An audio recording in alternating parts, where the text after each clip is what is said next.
Kingdom ঋষির মৃত্যুর পর রাজা পাণ্ডু তার জীবনে এমন এক আকস্মিক পরিবর্তনে ক্ষণিকের জন্য হতভাগ হয়ে গেলেন। পাণ্ডু বলে উঠলেন, দুষ্টু লোকেরা ধার্মিক পরিবারে জন্ম নিলেও তাদের কামনার দ্বারা বিভ্রান্ত হয়। যদিও আমি মহান শ্রীকৃষ্ণ দ্বৈপায়ন ব্যাসের পুত্র, আমি বনে হরিণ হত্যার মতো তুচ্ছ কাজে লিপ্ত হয়েছি। হায়, আমি কি বোকা ছিলাম? দেবতারা আমাকে ত্যাগ করেছেন। আমি এখন মোক্ষ লাভের সন্ধান করছি।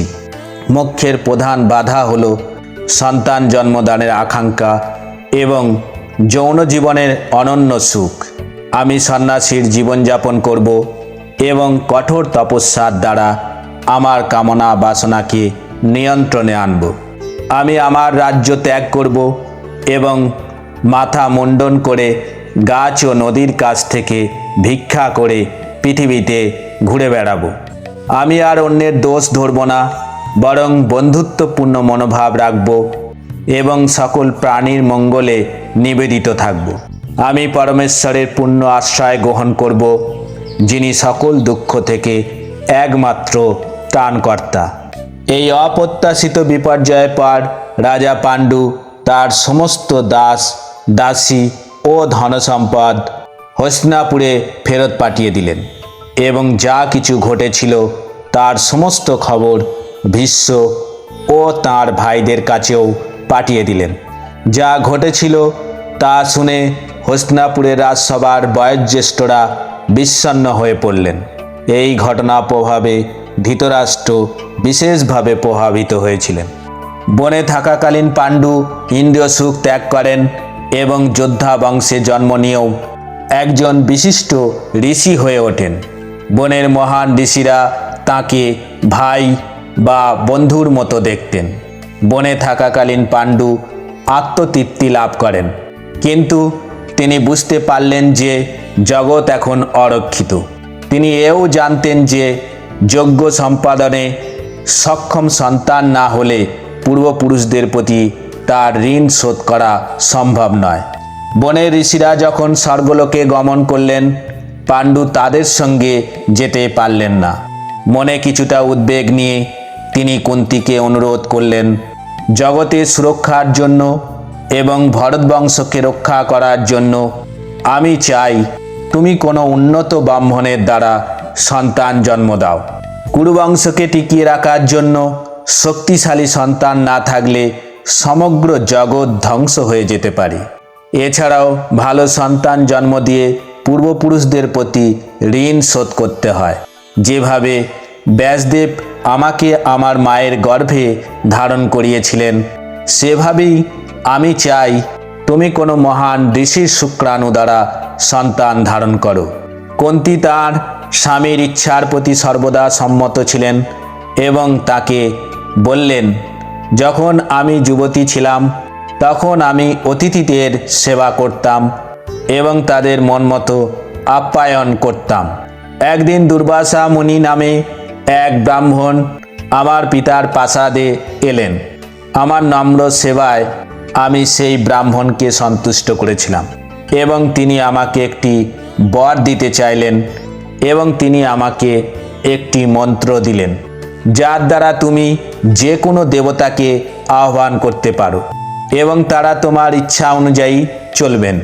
তুমি যে দেবতাকেই আহ্বান করবে তিনিই তোমাকে সন্তান দেবেন। আপনার আদেশে আপনি যে দেবেরই ইচ্ছা করবেন আমি তার কাছে আবেদন করব। হে সর্বশ্রেষ্ঠ সত্যবাদী, আমাকে বলুন আমি কোন দেবতাকে আহ্বান করব।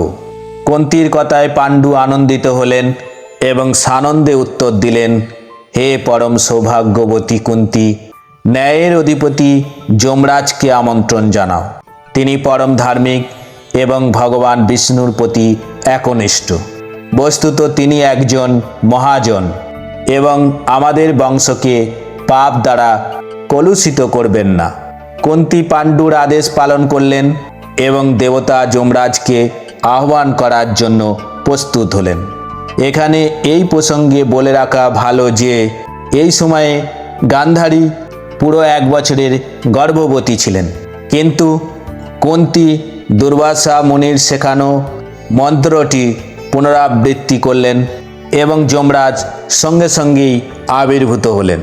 তার গর্ভে তিনি এমন এক সন্তানের জন্ম দিলেন যিনি স্বয়ং মহান যমরাজের সমান ছিলেন। যখন শিশুটির জন্ম হলো তখন স্বর্গ থেকে এক দৈববাণী ঘোষিত হলো, এই শিশু দিব্য চেতনার অধিকারী হবে এবং সে হবে সর্বশ্রেষ্ঠ পুণ্যবান। সে ঈশ্বরের ইচ্ছা অনুসারে শাসনকারী হিসেবে বিখ্যাত হবে। অপরাজেয় ও সত্যভাষী হয়ে সে এই পৃথিবীর সম্রাট হবে। পাণ্ডুর প্রথম পুত্রের নাম হবে যুধিষ্ঠির এবং স্বর্গ জুড়ে তাঁর খ্যাতি উদযাপিত হবে।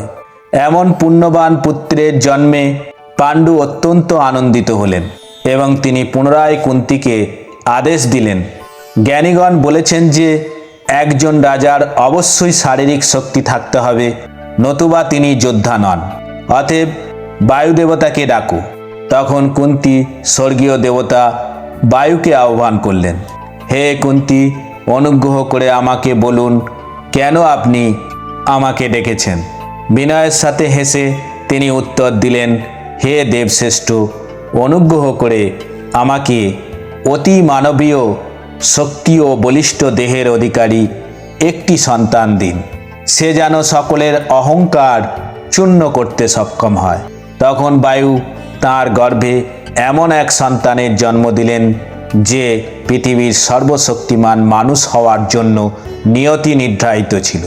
যখন শিশুটির জন্ম হলো স্বর্গ থেকে আবার দৈববাণী ঘোষিত হলো, এই শিশু ভীম নামে পরিচিত হবে এবং তার শারীরিক পরাক্রম দ্বারা সে সকল মানুষকে জয় করবে।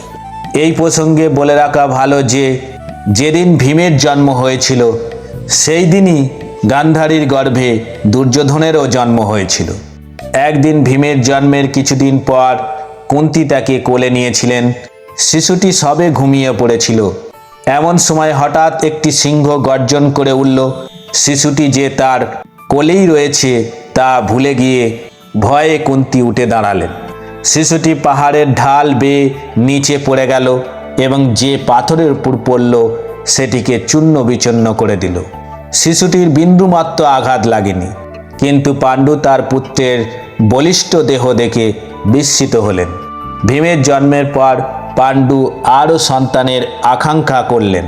তিনি কুন্তীকে 1 বছর কঠোর তপস্যা করতে বললেন এবং স্বর্গরাজ ইন্দ্রকে সন্তুষ্ট করার আশায় পাণ্ডু নিজে প্রতিদিন সকাল থেকে সন্ধ্যা পর্যন্ত এক পায়ে দাঁড়িয়ে গভীর ধ্যানে মগ্ন থাকলেন। পাণ্ডুর প্রতি সন্তুষ্ট হয়ে ইন্দ্র তার সামনে আবির্ভূত হলেন এবং বললেন, হে মহারাজ, আমি আপনাকে এমন এক সন্তান দেব যিনি চিরকাল প্রশংসিত হবেন। তিনি অধার্মিকদের বিনাশ করবেন এবং পুণ্যবানদের আনন্দ দেবেন। তিনি হবেন একমাত্র পরমেশ্বরের মহান ভক্ত। তখন রাজা পাণ্ডু কুন্তীকে ডেকে ইন্দ্রকে আহ্বান করতে বললেন। কুন্তী তাঁর স্বামীর আদেশ পালন করে ইন্দ্রকে ডাকলেন এবং তার ঔরসে এমন এক শিশুর জন্ম হল যিনি পরমেশ্বর ভগবান শ্রীকৃষ্ণের অন্তরঙ্গ বন্ধু হবেন। এই শিশু জন্মের পর আবার স্বর্গ থেকে এক দৈববাণী ঘোষিত হলো, এই শিশু অর্জুন নামে পরিচিত হবে। সে ধনুর্বিদ্যায় মহাবীর্যের সমান এবং পরাক্রমে ভগবান শিবের মতো হবে। যুদ্ধে অপরাজেয় সে কুরুবংশের খ্যাতি দূর দূরান্তে প্রচার করবে। এই ভবিষ্যৎবাণীমূলক বাণী শোনার পর ঢাক বেজে উঠল এবং স্বর্গীয় দেবতা ও ঋষিগণ পৃথিবীতে পুষ্পবৃষ্টি করলেন। বন্ধুরা, এইভাবে দেবতাদের ঔরসে পাণ্ডুর কুন্তীর গর্ভে দেবতাদের মতোই 3টি পুত্র সন্তান হয়েছিল। যদি ভিডিওটি ভালো লাগে বিধাতার কথা চ্যানেলটি সাবস্ক্রাইব করতে ভুলবেন না। নমস্কার।